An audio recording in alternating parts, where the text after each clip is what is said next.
మేషరాశి మిత్రులారా, మీకు శుభాశుభ ఫలితాలు ఎలా ఉన్నాయి అంటే ప్రతి విషయంలోనూ మిశ్రమ ఫలితం ఉంది. మీ యొక్క వ్యక్తిగత శత్రువులు ఈ నెల చివరిలో మీకు అంతరాయం కలిగించే అవకాశాలు ఉన్నాయి, జాగ్రత్త పడండి. వ్యాపారం అమ్మకాలంతా కూడా అంతంత మాత్రమే చెప్పొచ్చు, గొప్పగా ఉంటుందని కూడా చెప్పలేచ్చు. కాస్త ప్రతిచర్య కూడా ఉంటుంది. తోటి వ్యాపారాల ద్వారా పరోక్ష అవాంతరాలు కూడా ఉన్నప్పటికీ జాగ్రత్త పడండి.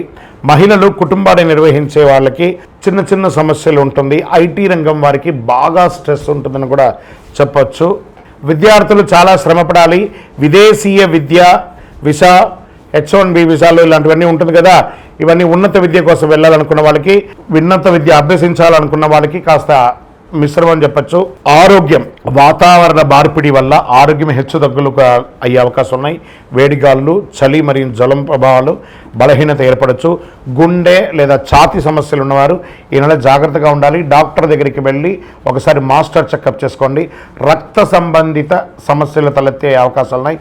రాజకీయ నాయకులు ఎంత వీలుంటే అంత సైలెంట్గా ఉండండి. మిశ్రమం, తస్మాత్ జాగ్రత్త రాజకీయ నాయకులారా. షేర్ మార్కెట్ అసలు ముట్టుకోకుండా ఉంటే ఇంకా మంచిదని చెప్పచ్చు.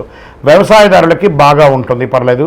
మీడియా రంగం వారికి కాస్త మిశ్రమం. ఇంకా స్పోర్ట్స్ వారికి ఈ నెల కొంచెం అనుకూలంగా ఉందని కూడా చెప్పొచ్చు అండి. సర్వీస్ సెక్టార్లో ఉన్న వాళ్ళకి బాగుందని చెప్పచ్చు. ఈ నెల